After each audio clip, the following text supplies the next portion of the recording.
کے اندر ہمیشہ ایک سپاہی کی یہ سوچ ہوتی ہے کہ میرے دائیں اور بائیں کوئی مجھ سے زیادہ طاقتور سپاہی ہونا چاہیے. یہ تو جنگ نہیں تھی کہ گن اٹھائی ہوئی ہے، اکیلے مورچے میں کھڑے ہوئے ہیں اور گولی چلا دی یا بم پھینک دیا یا توپ چلا دی. ایسی تو جنگ نہیں ہوتی تھی. اس وقت تو جنگ دو بدو ہوتی تھی. ہر سپاہی یہ کہتا تھا کہ میں جس صف میں کھڑا ہوں میرے دائیں بائیں کوئی نوجوان قسم کے سپاہی ہونے چاہیے جو میرا دفاع بھی کر سکے اور خود بھی لڑ سکے. حضرت عبد الرحمن بن عوف فرماتے ہیں کہ جب میں نے یہ سوچ کر دیکھا تو ایک طرف 8 سال کا بچہ کھڑا ہے، ایک طرف 10 سال کا بچہ کھڑا ہے. میں ابھی یہ سوچ رہا تھا کہ یہ 8 سال اور 10 سال کے بچے کیا کریں گے، ان کی تو مجھے حفاظت کرنا پڑے گی. تو اتنے میں 8 سال کے 10 سال کے بچے نے میرا کندھا ہلایا، کہنے لگا چچا عبد الرحمن بتائیے وہ شخص کہاں ہے جس کا نام ابو جہل ہے اور مکے میں ہمارے آقا محمد کریم صلی اللہ علیہ وسلم کو تنگ کیا کرتا تھا. میں ابھی اس کو جواب دینے سے پہلے میں یہ سوچ رہا تھا کہ اب اس کو کیا بتاؤں بچے کو. یہ تو 10 سال کا بچہ، وہ پکا سردار. یہ 10 سال کا بچہ تلوار پکڑنا نہیں سیکھی، وہ جنگجو ہے.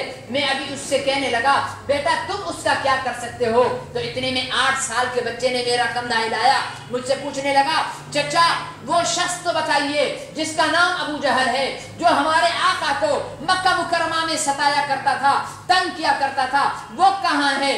میں نے پوچھا بیٹا آپ اس کا کیا کرو گے. تو دونوں کہنے لگے چچا ہم یہ عہد لے کر آئے ہیں کہ اس جنگ میں یا اسے ختم کریں گے یا ہم خود جان آفری کے سپرد کریں گے. میں نے دیکھا عبد الرحمن بن عوف فرماتے ہیں کہ ابو جہل سامنے اپنے لشکر کی جو ہے وہ صفیں درست کر رہا تھا. میں نے انگلی اٹھائی اور دونوں سے کہا کہ بیٹا وہ سامنے تمہارے اور ہمارے نبی کا دشمن ابو جہل جا رہا ہے. فرمایا کہ میں نے انگلی نیچے نہیں کی تھی، شکرے کی طرح جھپٹے اور اس کا سر تن سے نیچے گرا کر ختم کر دیا اور قتل کر دیا. آپ کا ماضی یہ ہے کہ آپ کے 8 اور 10 سال کے بچے کو کبھی ایسا شخص اس کا وجود گوارا نہیں تھا کہ حضور علیہ الصلوۃ والسلام پر ہاتھ اٹھائے، حضور علیہ الصلوۃ والسلام کی توہین کرے، حضور علیہ الصلوۃ والسلام کا مذاق اڑائے اور پھر وہ 8 اور 10 سال کا مسلمان بچہ بھی زندہ ہو اور سامنے حضور علیہ السلام کا مذاق اڑانے والا بھی زندہ ہو. آپ کا ماضی اتنا شاندار تھا کہ ایک موقع پر حضرت عمر فاروق رضی اللہ تعالی عنہ کی خلافت کے زمانے میں مصر جب فتح ہوا تو وہاں مصر میں ایک دریائے نیل بہتا ہے. اس دریا کا یہ دستور تھا کہ جب تک سال کی ایک رات چاند رات میں ایک تاریخ مقرر تھی، اس رات مصر کی خوبصورت نوجوان لڑکی دلہن کی طرح روانی تھم جاتی تھی. اب جب مصر اسلام کے علاقے میں شامل ہوا، فتح ہو گیا، تو گورنر نے پابندی لگا دی کہ آج کے بعد کسی کو بچی ڈالنے کی اجازت نہیں ہوگی دریا میں. جب بچی نہیں ڈالی گئی مخصوص تاریخ کو تو دریا کا پانی نیچے ہو گیا، پانی خشک ہو گیا، زمینوں کی فصلیں خراب ہونے لگی. امیر المومنین سیدنا فاروق اعظم رضی اللہ تعالی عنہ مصر کے گورنر نے خط لکھا کہ حضرت یہاں تو یہ مسئلہ ہو گیا ہے. آپ نے 2 خط لکھے، ایک مصر کے گورنر کو لکھا اور ایک دریا کو لکھا. کس کو لکھا؟ بولے کس کو؟ دریا کو خط لکھا. ہم انسانوں کو خط لکھتے ہیں، وہ بے جانوں کو خط لکھا کرتے تھے. گورنر کو خط لکھا کہ یہ جو دوسری چٹھی ہے یہ دریا کے بیچ میں ڈال دو، اور اس دریا کے نام جو خط لکھا اس میں تحریر فرمایا کہ اے دریائے نیل، اگر تیرے بہنے کے اندر تیری مرضی تیری قدرت شامل ہے اور تو اپنی مرضی اور قدرت کے ساتھ تیری روانی بند ہو گئی ہے تو تیرے پانی کی ہمیں کوئی ضرورت نہیں، تو ایسے ہی بند رہے. اگر تیری روانی اور تیرے بہنے کے اندر میرے رب کا ہاتھ ہے اور اس کا حکم چلتا ہے تو میں اس رب کا بندہ عمر بن خطاب تجھے حکم دیتا ہوں کہ اس رب کی مخلوق کے لیے تو بہنا شروع کر دے. وہ دریا کے بیچ میں ڈال کر کنارے پر پہنچا تو دریا پہلے سے زیادہ پانی دے رہا تھا اور اس کا بہاؤ تھا. یعنی آپ کا یہ عالم تھا، انسانوں پر تو آپ حکومت کرتے تھے لیکن دریاؤں پر بھی آپ کی حکومت تھی کہ دریا بھی آپ کے خط کو پڑھنے کے بعد پابند ہوتے تھے کہ وہ روانی تھے.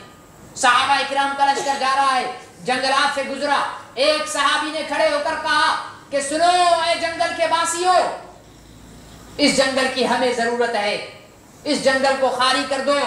دیکھنے والوں نے دیکھا کہ جس شیرنی نے چند لمحات پہلے اپنا بچہ جنم دیا تھا اسے منہ میں اٹھا کر ہر ایک جانور اپنی قطاریں بنا کر جنگل کو خالی کر رہا ہے۔ صحابہ جا رہے، ایک صحابی رسول ہے، راستہ بھٹک گئے، قافلے سے ادھر ادھر ہو گئے، فرماتے ہیں کہ میں نے دیکھا میں راستہ بھٹک گیا ہوں، کبھی ادھر جا رہا ہوں کبھی ادھر، دور دور تک کوئی آبادی نہیں ہے۔ اتنے میں نے دیکھا کہ ایک شیر آیا، انتہائی خوفناک، بھوکا، اس کی آنکھوں میں خون اترا ہوا، چنگھاڑتا ہوا دور سے آیا، قریب تھا کہ وہ مجھے چیر پھاڑ دے۔ میں نے یکدم اسے کہا خبردار، میں محمد رسول اللہ کا صحابی ہوں۔ تو جب یہ الفاظ میں نے کہے تو اس کی چنگھاڑ ختم ہو گئی، اس کا دھاڑنا ختم ہو گیا، اس کے منہ کی جھاگ ختم ہو گئی، اور اس نے دم نیچے کر کے جس طرح کتا اپنے مالک کے سامنے دم ہلاتا ہے اس طرح میرے سامنے دم ہلانے لگا۔ میں نے اسے کہا کہ مجھے راستہ دکھاؤ، میں راستہ بھٹک چکا ہوں، قریب میں کوئی آبادی۔ آج ہمیں کوئی انسان راستہ بتانے کے لیے تیار نہیں ہے، صحیح کہتا ہوں یا غلط ہے؟ آج کوئی انسان راستہ بتانے کے لیے تیار نہیں ہے۔ اس وقت آپ لوگوں کو وہ صحابی فرماتے ہیں کہ شیر تھوڑا آگے چلا، دم ہلاتا ہوا، پھر پیچھے مڑا، میری طرف دیکھنے لگا، پھر آگے چڑھا، پھر پیچھے مڑا، پھر آگے چلا، پھر پیچھے مڑا، پھر آگے چلا۔ میں اس کے آگے چلنے اور مڑ کر دیکھنے کو میں نے اندازہ لگایا کہ گویا کہ شیر زبان حال سے یہ کہہ رہا ہے کہ آپ میرے پیچھے آئیے۔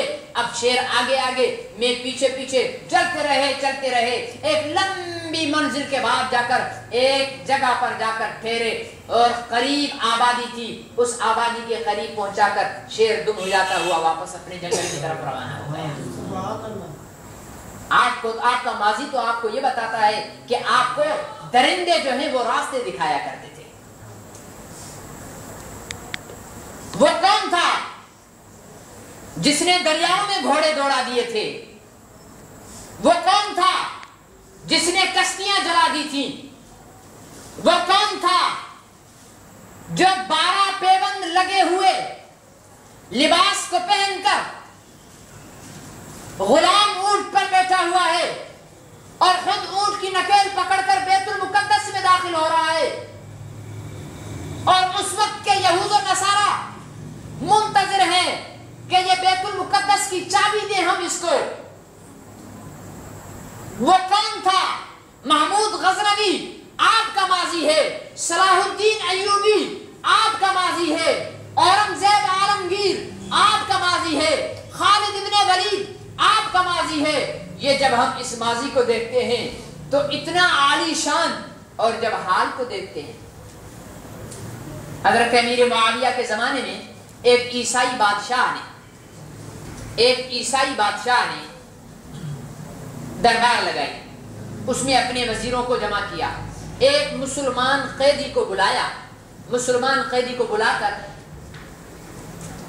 اس سے مذاق کرنے لگا، زنجیریں پہنی ہوئی ہیں، ہتھ کڑیاں پہنی ہوئی ہیں۔ ایک وزیر اٹھا، اس نے اس مسلمان قیدی کے منہ پر تھپڑ لگایا، تھپڑ لگا کر کہا کہ تمہارا امیر کہاں ہے؟ بلاؤ اپنے امیر کو، اور تمہارا خدا کہاں ہے؟ بلاؤ اپنے خدا کو۔ تو اسی مجلس کے اندر مسلمان جاسوس بیٹھا ہوا تھا، اس نے فوراً امیر معاویہ کی طرف بندہ دوڑایا کہ آج بادشاہ کی دربار میں یہ واقعہ پیش آیا ہے۔ سیدنا امیر معاویہ رضی اللہ تعالیٰ عنہ نے اس عیسائی بادشاہ کو خط لکھا کہ اس